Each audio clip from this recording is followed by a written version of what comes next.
Ben, bonjour Géraldine, ravi de vous recevoir sur le podcast du NABA. Merci, ravie aussi. On s'est croisés sur LinkedIn au gré de différents posts et bah, je trouvais intéressant d'une part votre activité et puis la personnalité. Il faudrait que vous nous parliez de votre belle-mère. Mais Voilà. d'abord, vous êtes en dehors de votre belle-mère, qui vous êtes, voilà, quel est votre parcours pro, voilà. Et on reparlera de la belle-mère plus tard. On reparlera de la belle-mère plus tard. Beh, écoutez, merci de m'accueillir sur le podcast, je suis ravie. Donc, je suis, Géraldine Rojas, plus connue sous le nom de la Total Spice du BTP sur LinkedIn. J'ai 29 ans, bientôt 30 ans l'année prochaine. Je suis toulousaine, ça s'entend peut-être, mais Un peu. j'habite chez l'ennemi à Bordeaux. Enfin, ma vie est entre Bordeaux et la Dordogne. Voilà, les gens ne le savent pas, mais maintenant ils le savent. Que pour parler un petit peu donc de l'aspect professionnel, j'ai été pendant 7 ans responsable QSE, RSE dans l'industrie, le BTP et j'ai fini avec 3 ans dans le nucléaire. Et il y a un peu moins d'1 an maintenant, enfin un peu plus d'1 an, j'ai décidé de changer de vie après 2 licenciements. Je voulais toujours m'obstiner, chercher, trouver le CDI de mes rêves et puis, en fait, je me suis dit: «Beh, c'est pas forcément la vie qui m'attend, la vie de rêve finalement» et donc j'ai créé mon entreprise donc agence 16 août, qui a pour vocation d'accompagner les entreprises de l'écosystème du BTP à mieux communiquer.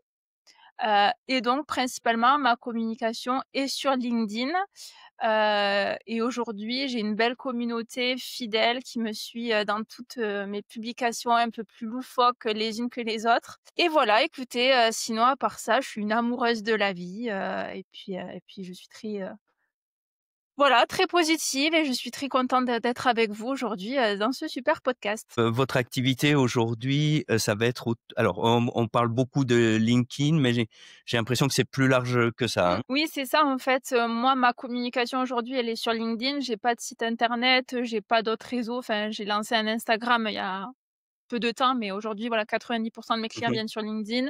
Mais mes prestations, pour en parler un petit peu, c'est pas que sur LinkedIn, c'est-à-dire que mes prestations ça va aller par exemple de l'audit, l'audit Mmh. de sites internet, de réseaux sociaux pour voir finalement les points forts, les axes d'amélioration, faire des petits benchmarks de concurrents directs et indirects pour proposer un plan d'action sur mesure aux personnes.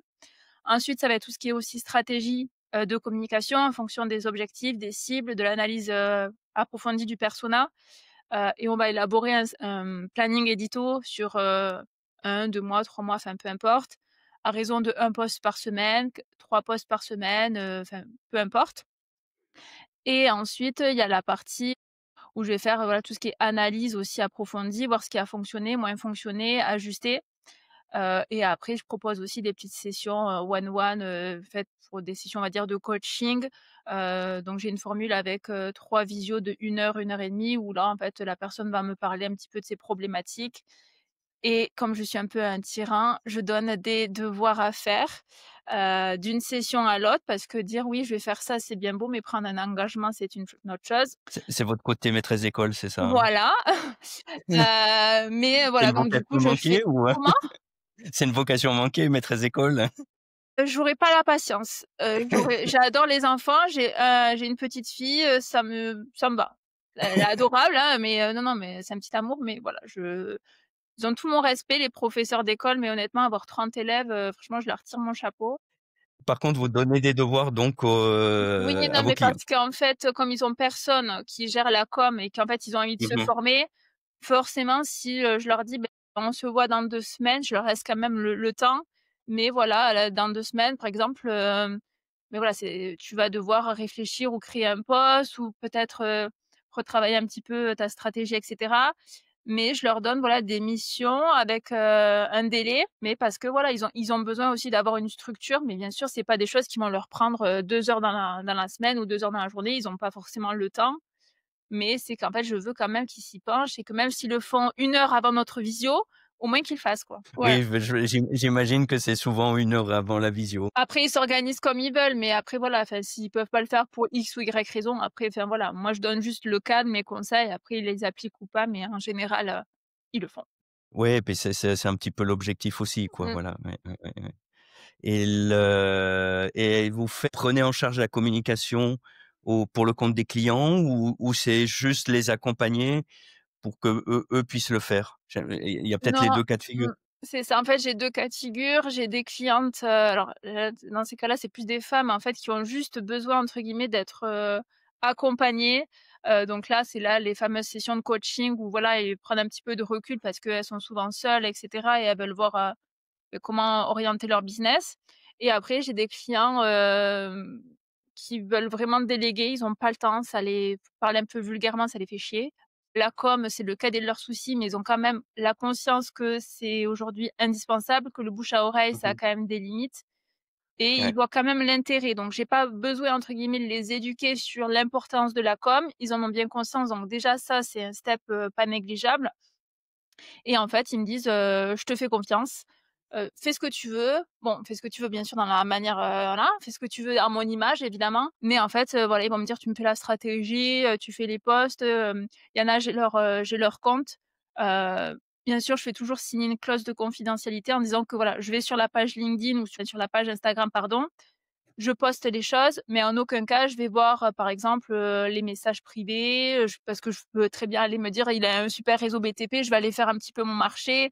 Non, donc je fais toujours signer une clause en disant: «Beh, voilà, je vais sur le site, je fais ce que j'ai à faire, je poste, je fais les statistiques, mais je respecte la vie, la vie privée de l'entreprise finalement».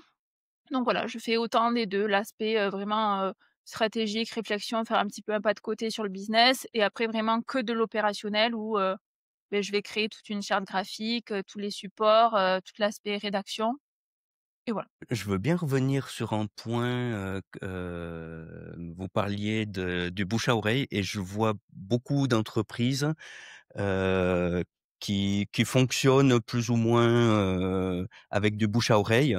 Parce que voilà, ils sont connus sur Mmh, la place et ça peut être sur différents métiers, hein, que ce soit de l'artisanat, mmh, que ce soit même des gens qui font de l'informatique, et cetera. Par contre, c'est risqué et je pense à un cas particulier, c'était quelqu'un qui avait une entreprise assez conséquente sur Lyon et au moment du covid, ça a secoué et l'entreprise a fermé. Je veux bien que vous reveniez un petit peu sur cette notion il faut pas s'en tenir au bouche à oreille et que ce soit de la communication. Enfin, c'est une manière de mmh. prospecter également ou de préparer la prospection, quoi. Ouais, bien sûr, parce qu'en fait, j'avais vu une étude qui disait qu'il y avait au moins 80 des personnes qui faisaient des recherches sur Google, en fait, quand ils cherchaient une entreprise, que ce soit, c'est naturel, on cherche un restaurant, on est les premiers à aller regarder, sur les sites internet, la fourchette, enfin Mmh, les choses comme ça pour voir comment il est noté. Donc en fait, aujourd'hui, je recherche un maçon, à part voilà, si je connais tonton à côté qui va pouvoir me le faire, mais je vais chercher sur, Google, je vais marquer, maçon, ma zone géographique et c'est les premiers qui vont être référencés auxquels je vais penser. Ceux qui ont une page Google My Business qui est bien exploitée aussi. Ça, c'est un outil qu'on ne parle pas assez, qui est gratuit, et qui peut faire aussi toute la différence, de ouais. donner en fait envie aux personnes de laisser des avis, mettre des photos, leurs services et cetera. Donc aujourd'hui, oui, on peut faire que du bouche à oreille. Il y a des entreprises qui sont pas sur les réseaux et ça fait, 30-40 ans, qui font leur, business via le bouche à oreille.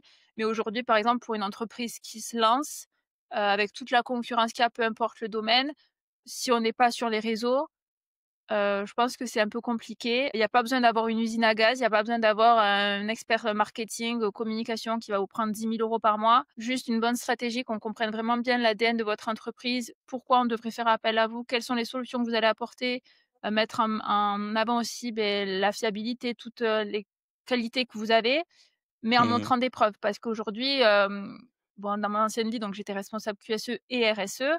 Il y avait l'époque, juste avant, pendant covid, de la raison d'être.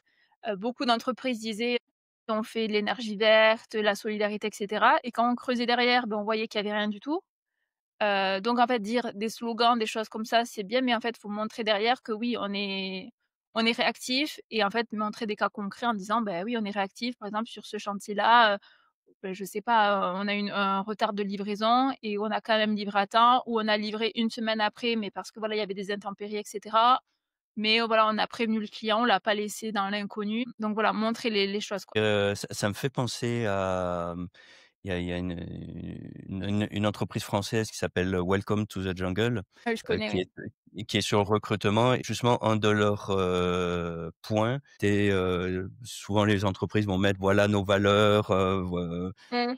et en fait, c'est souvent c'est creux, effectivement et eux, ils vont faire des photos, ils vont faire des Mmh. vidéos dans les entreprises et je pense à un exemple que un de ses créateurs donnait, c'était, il y a des maisons de luxe qui vont recruter, mais quand c'est je sais pas, c'est en comptable, les bureaux, ils sont pas du tout luxueux et donc il faut le montrer Mmh. parce que les gens se disent pas: «Je voilà, je vais» Mmh. et montrer la vraie vie et c'est valable pour les clients, mais c'est également valable pour attirer les bonnes personnes, dans l'entreprise, quoi.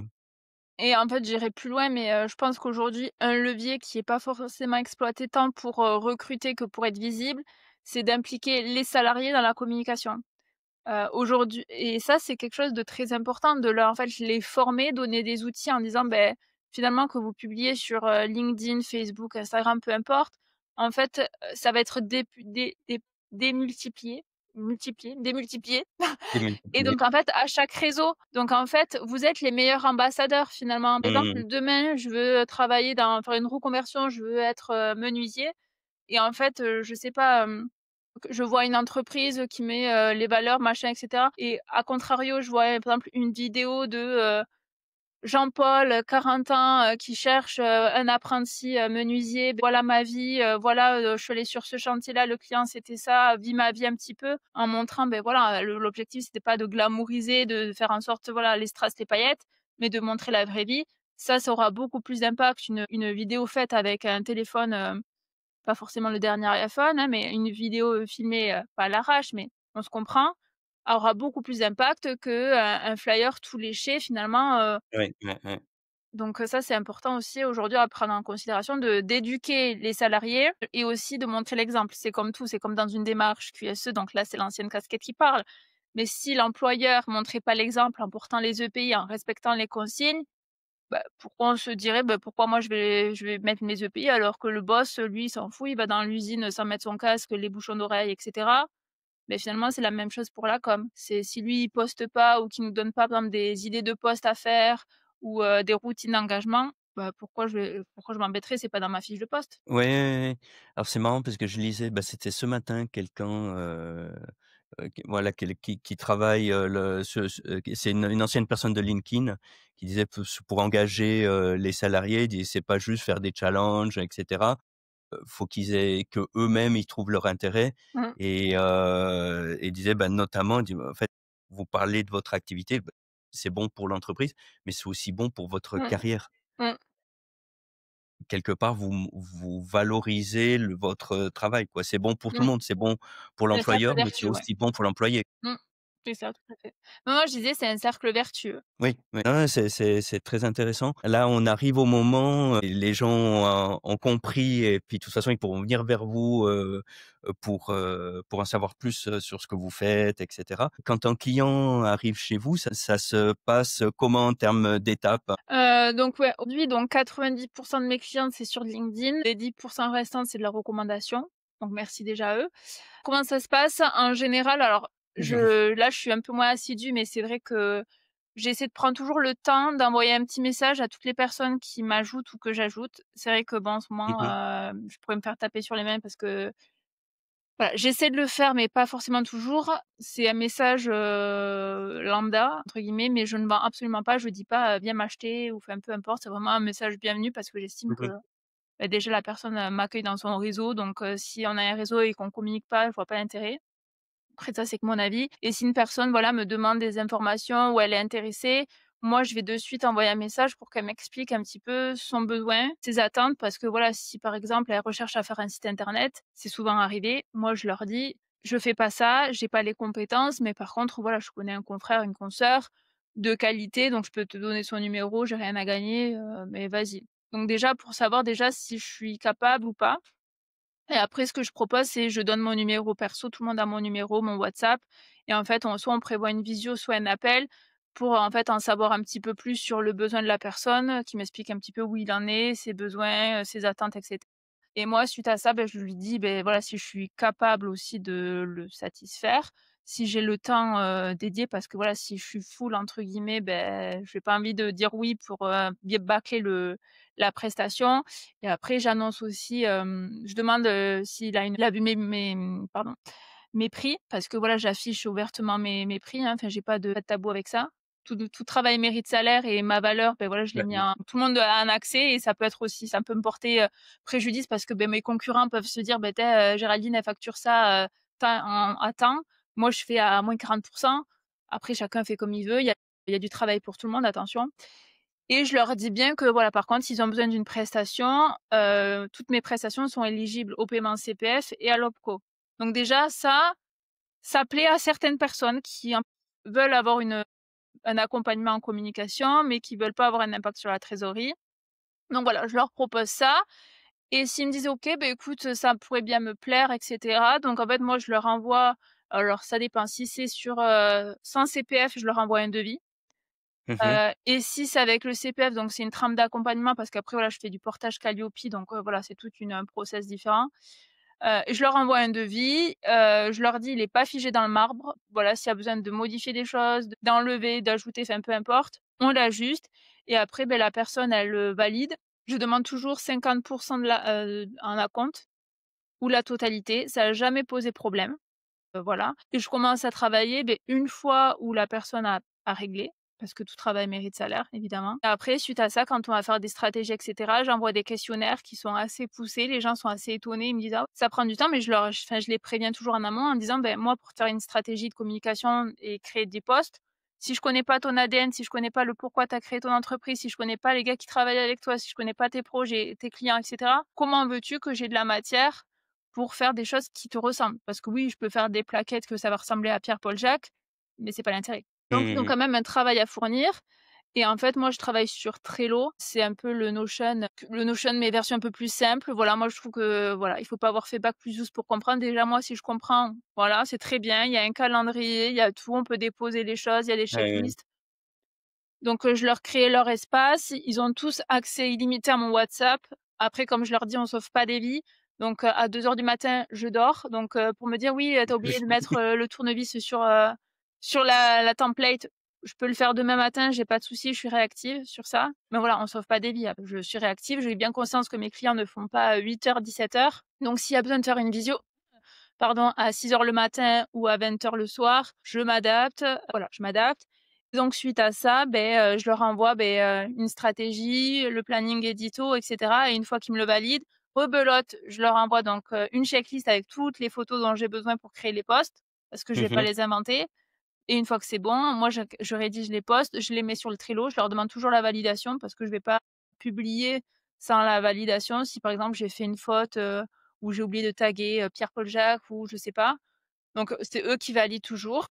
et puis des fois, il y a des termes techniques qui dans le langage courant, peuvent être Mmh, équivalents, mais dans le contexte du métier, c'est ça. ça, Mmh.